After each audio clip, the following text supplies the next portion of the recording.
the mountains and beneath me the libraries of all my books.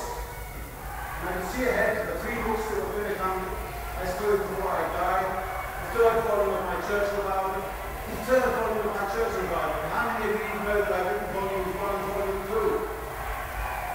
A hymn of the Bible of Heinrich Hitler, the mass murderer who brought about the Holocaust. The interesting question: what did he know? What did he tell Adolf Hitler? Who was responsible? These questions which I researched in depth for the last 10 or 15 years. The book will probably never be published because I am more unequal than the other historians because of the networking of the people who paid for the demonstrators outside, who paid for the coaches to bring them here across the country. The coaches cost money. Who put up the money for these coaches to bring the demonstrators here to Oxford today to try and stop us speaking? Ask yourself these questions. And again, we have brave people in this country. I'd like to mention Michael Howard, who was Home Secretary in this country at the time the question of Holocaust denial laws were raised in Europe. And the 13 then ministers of the interior in Europe all voted in favour except for one, and that was Michael Howard. He said England is a free country and historians and writers must be allowed to research and write and publish what they find to be true without fear of the law. Let us be proud of that. A year ago, 2 years ago, 2005, I was on a motorway in Austria, having been unable to address the University of Austria students in Vienna on a very interesting subject. The subject was in fact the negotiations between Adolf Eichmann and Earl Grant, and the British, the role of the British code breakers, who were following these extraordinarily interesting negotiations between Adolf Eichmann, the mass murderer, and Earl Grant, the leader of the Jewish community in Budapest, and we British intelligence were following what they were doing through the code breakers. Very interesting subject. I was not allowed to speak to that student body. I had to turn and flee. I drove south towards Italy to try and get out of Austria on time, because Austria is a dictatorship again. Very similar to the Nazis in this times now. Similar kind of war. Within 2 hours, my car was forced off the motorway, and 8 policemen jumped out and held their 9mm Glock automatics to my head, and I spent the next 400 days in solitary confinement in the prison in Vienna, which is why I lived from there to here today. When you're in solitary confinement 24 hours a day, you don't get the exercise every once in a while. And I still refuse to be bound. I'm not going to write what they want me to write. I will write what I find in the archives, and I will try and publish what I find in the archives, and my enemies will continue to try and stop me. Not because it's a Jewish patriotism, with respect to the previous speaker, whose talk I greatly admire. I find myself agreeing with almost everything he said.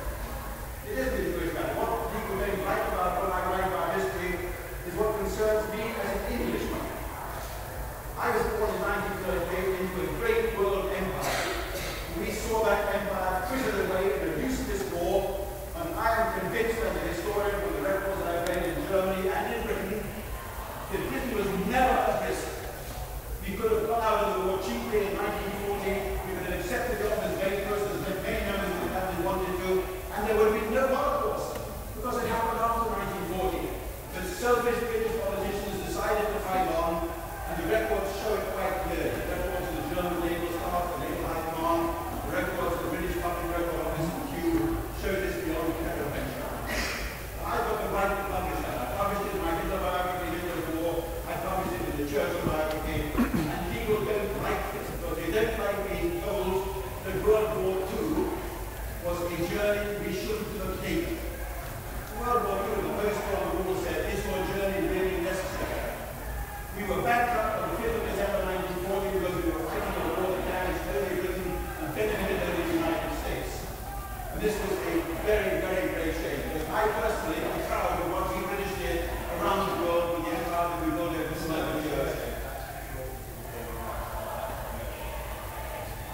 I've been directed by the President to bring my remarks back to the most The point I'm making is that I am prevented from publishing these facts, which are so unpalatable to the English now, because it doesn't suit certain groups of people. Not the Jews, it's not to do with them, it's the establishment of this country. And the establishment has had it in for me for the last 4 decades.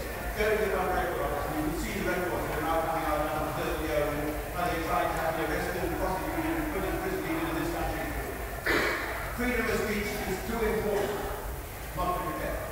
But as the previous speaker said, it must be hemmed in with certain conditions and certain allowances. It mustn't use liberty with license. Liberty with license. Liberty is important. That's what has to be protected. Liberty for people like me to tell you things which aren't palatable. Freedom of speech means the right to be wrong sometimes. Because when you see other people being wrong, then you realize what is right. And if you prevent other people from making mistakes or propagating views that may be wrong and even unpalatable to you, then you cannot satisfy yourself about what is right. Comes to a little phrase, so much better than I do. And we have to have the right, of course, within that liberty to pursue people who use that liberty deliberately to smear. The Germans, what I call Schmierfinger, using the German word. The Schmierfinger, we find it so easy to say they were the Holocaust denier. But they stopped saying it again now. They learn a lot of things like the Holocaust revisionists. Okay, the Holocaust revisionists. You don't have to buy the whole package. You're entitled to go to the package sometimes. You have that to buy it, and you must be free to read it and make up your own mind. The freedom to make up your own mind is important and the right for us to be able to speak freely. And the people outside will prevent us from being free. I wish I could invite them in so that they too could join in and come back at me with that kind of argument. Because their minds are closed. They try. They can't debate, they can't argue. Every time they found prevented from entering the country, university growing, countries around the world